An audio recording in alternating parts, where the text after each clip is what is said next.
चाहे कुछ। Thank you, sir. I take your permission to speak from here. अध्यक्ष महोदय, धन्यवाद, आपने मुझे बोलने का अवसर दिया। बहुत गंभीर स्थिति है और संवेदनशील मुद्दा है, और जैसे कि मेरे पूर्व वक्ताओं ने भी कहा है, मैं पहले ही ये स्पष्ट करना चाहती हूँ कि माननीय श्री ओम बिरला के प्रति व्यक्तिगत रूप से मेरा कोई आक्रोश या विरोध नहीं है। Sir, there is nothing driven out of personal grievances, but it's certainly our expectations of the Honorable Chair and the values and principles of fairness and impartiality with which is integral to the functioning of the Chair. Sir, काफ़ी चर्चा। देखिए, opposition का ही एक माननीय सदस्य साहब बोल रही है, आप सब लोग अपना विषय बुलाते सलाह के। Please be seated, all the members request, please be seated, please be seated. क्या कर रहे हैं आप? एक महिला सांसद बोल रहे हैं। टाइम मत काटिएगा प्लीज मेरा। हाँ, नहीं टाइम नहीं, आप बोलो, बोलिए। आपका सहयोगी को बोलिए बैठने के लिए। सर, हमारा तो अकेला चलो है, तो अकेला चलो है। अच्छा, ये भी ठीक है। अध्यक्ष महोदय, धन्यवाद, आपने मुझे बोलने का मौका दिया। और बहुत गंभीर स्थिति है, संवेदनशील मुद्दा है, और जैसे कि पिछले प्रवक्ताओं ने भी बोला है, मैं पहले से ये स्पष्ट करना चाहती हूँ कि व्यक्तिगत तौर से श्री ओम बिरला जी के प्रति मेरा कोई आक्रोश या कोई विरोध नहीं है। Sir, there is nothing which is driven out of personal grievance, but it's certainly our expectations of the honourable chair and the values and principles of fairness and impartiality with which it should be integral to its functioning. Sir, काफ़ी चर्चा already हो चुकी है, so now let us cut the long story short and come straight to the point. The problem, Speaker, sir, is that there is hardly any democracy left in this country, be it social, be it religious, be it electoral, be it political, or be it parliamentary. Or should I say that it is practiced only when it is most convenient to the ruling party.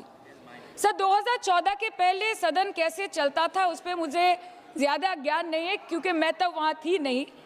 But in the past 2 years, I have seen ideologies being sidelined, opinions being crushed, and voices of the opposition being throttled in broad daylight in this country and within the four walls of this August House. हम दूसरों के हक के लिए क्या लड़े sir, जबकि विपक्ष के सांसदों को खुद अपने हक के लिए सदन में लड़ना पड़ रहा है। पिछले 7 सालों से आपने डेप्यूटी स्पीकर का पोस्ट खाली रखा। क्यों? क्योंकि आप नहीं चाहते कि इस तरफ से कोई उठकर उस चेयर में बैठे। So there is no scope for a healthy discussion और अ डिबेट। एक साल में कितनी बार ये संसद मिलती है? The number of sittings have been reduced drastically. 2009 से 2014 के बीच 15th लोकसभा में 356 दिन ये हाउस चली, सालाना 61 दिन, और 2019 से 2024 के बीच 5 साल में सिर्फ 274 दिन, average 55 days yearly, making it the shortest full term Lok Sabha since 1952। 2025 के मॉनसून सत्र में निर्धारित 120 घंटों में सिर्फ 37 घंटे लोकसभा और सिर्फ 41 घंटे राज्यसभा की कार्रवाई चली। 2025 में टीएमसी के राज्यसभा के माननीय सांसद श्री डेरेक ओब्रायन जी ने प्राइवेट मेंबर्स बिल के माध्यम से ये प्रपोज किया कि एटलीस्ट सालाना 100 दिन ये सदन बैठे।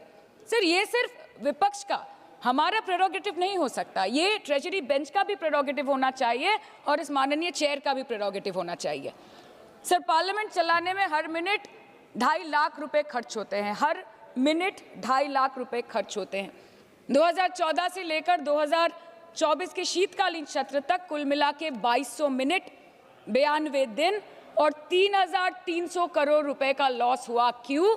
क्योंकि आप नहीं चाहते थे कि महत्वपूर्ण विषयों पर चर्चा हो।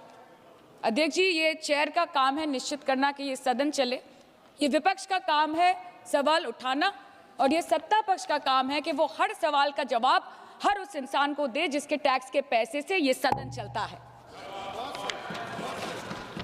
परंतु ये बोलते हुए मुझे खेद है कि सरकार ने इस देश के पॉलिसी मेकिंग प्लेटफॉर्म को अपना एडवर्टाइजमेंट पोर्टल बना दिया है, and they are manipulating this honourable chair to silence the opposition and this august house to blow their own whistle, and they are trying to murder parliamentary democracy by rendering institutions toothless.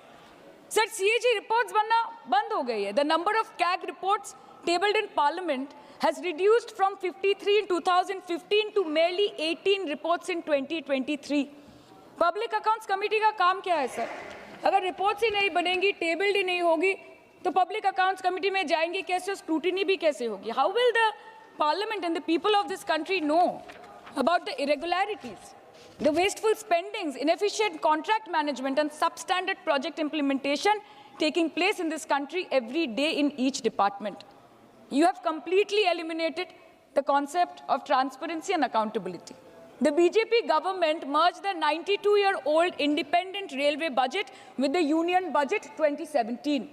जब हमारी honourable CM माननीय ममता बनर्जी यहाँ की railway minister थी, तो तब पूरे देश के लोगों को अवगत करती थी कि रेलवे के क्षेत्र में इस देश के किस कोने में क्या काम हो रहा है, चाहे वो स्टेशन हो नए नए या नए रेल हो या फिर नए कितने सारे इंजन्स बने, कितने सारे रेलवे की गिनती बढ़ गई, कोचेस की, सबको पता चलता था. और आज यूनियन बजट में रेलवे जैसे एक इम्पॉर्टेंट कमोडिटी जिसके साथ देश के 20 से 30 करोड़ लोग ऑन अ डेली बेसिस जुड़े हुए हैं, उसका शब्द, उसका नाम तक लिया नहीं जाता.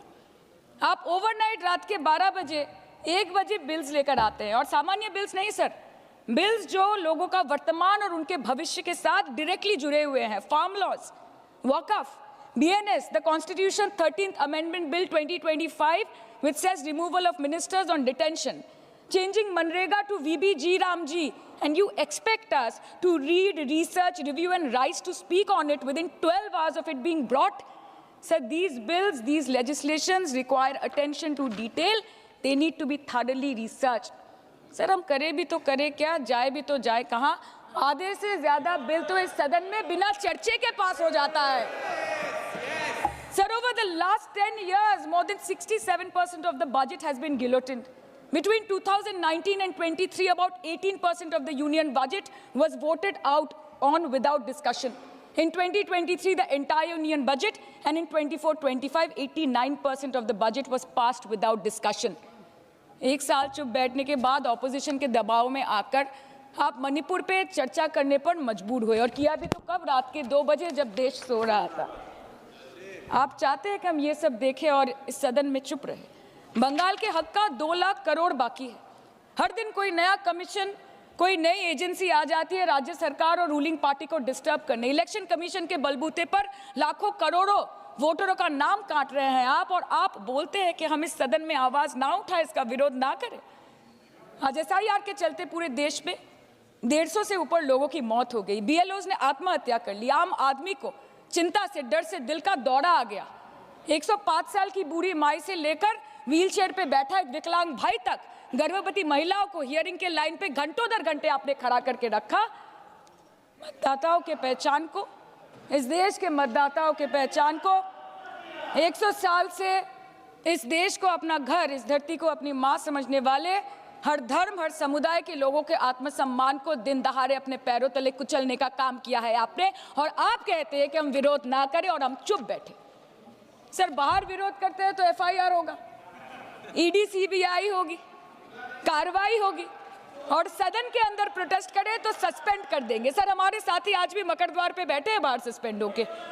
2023 के विंटर सेशन में 141 ऑपोजिशन MPs को एक साथ सस्पेंड कर दिया गया था, और करने के बाद भारतीय न्याय संहिता लेकर आए एक नया क्रिमिनल लॉ जो पूरे देश के क्रिमिनल कोड के प्रोसीजर को बदल देता है, जो स्टेट्स के लॉ एंड ऑर्डर को डायरेक्टली अफेक्ट करता है. सर, बाहर भी बुलडोजर चलाएंगे और सदन के अंदर भी बुलडोजर चलाएंगे. सर, ऐसा नहीं होता है.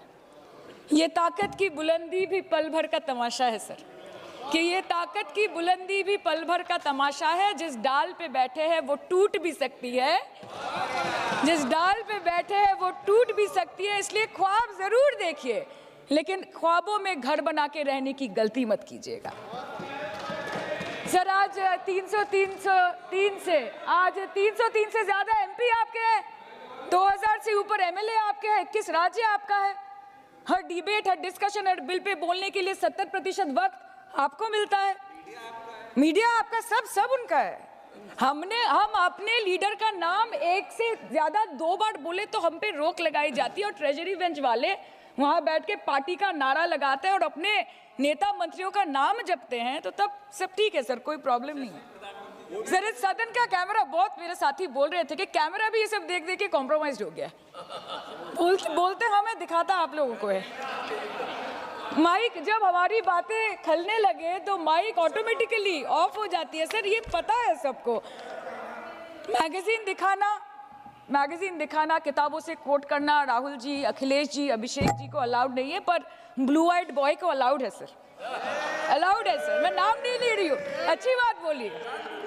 आप सही कहते हैं सर कि देश देख रहा है, देश सच में देख रहा है कि कैसे ऑपोजिशन आ भी करती है तो हो जाती है बदनाम, और वो कत्ल भी करते हैं तो चर्चा नहीं होता। और हम मानते हैं कि एलओपी का सलाहकार कोई नहीं है सर, परंतु प्रधानमंत्री जी का सलाहकार बनके उनको सदन में आने से रोक दिया ये कहकर कि महिला सांसदों से उनको खतरा है। सर आपने तो हमको देशवासियों के सामने आतंकवादी बना दिया, और जबकि असली आतंकवादी इस देश में साइकिल चला के घुस जाते हैं और पैदल वापस चले जाते हैं, आप उनको रोक नहीं पाते।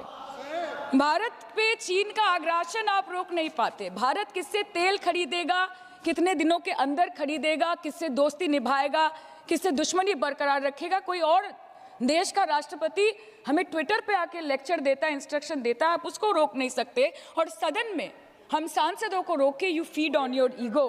सर कृपया इतना भरोसा रखिए कि लड़ाई नीतियों की है, विचारों की है, आपके और हमारे परिवारों की नहीं, इस देश के लोगों के अधिकार की है। हाँ लड़ते हैं हम आपसे, हम लड़ते हैं आपसे, संविधान हाथ में लेके लड़ते हैं, हाथ में हमारे तलवार नहीं है सर।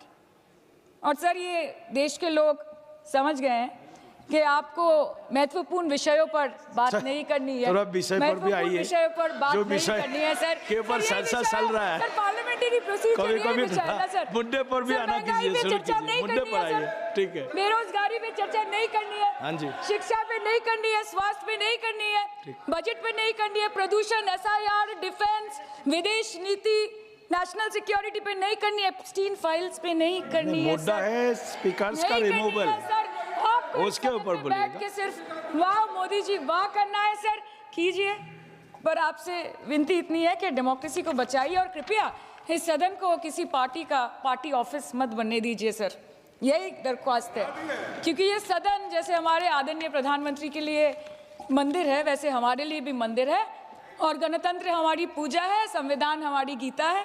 और इस मंदिर में बैठ के अगर कोई झूठ बोले और गीता पे हाथ रखे, कोई अन्याय करे, तो sir all India Trinamool Congress जो इस देश की 3rd लार्जेस्ट ऑपोजिशन है, that will surely not pander or surrender to your step motherly or should I say step fatherly attitude। अंत में अध्यक्ष महोदय मैं पुनः ये कहना चाहती हूँ कि ओम बिरला सर से व्यक्तिगत रूप से मुझे कोई भी विरोध नहीं है, और मुझे ये बुरा लग रहा है कहते हुए कि मैं पहली बार की सांसद हूँ और मेरे पहले टर्म में उनके विरोध में मुझे ये अविश्वास और अनास्था प्रस्ताव लाना पड़ रहा है। मैं चाहती हूँ कि उनकी चेहरे की हंसी सदैव बरकरार रहे, और इसी संदर्भ में मैं एक शेर कह के अपनी बात खत्म करना चाहती हूँ कि तू लाख बेवफा है मगर सर उठा के चल, कि तू लाख बेवफा है मगर सर उठा के चल, दिल रो पड़ेगा तुझे पशेमान देखकर। Thank you so much. Thank you. Honourable members, E.T.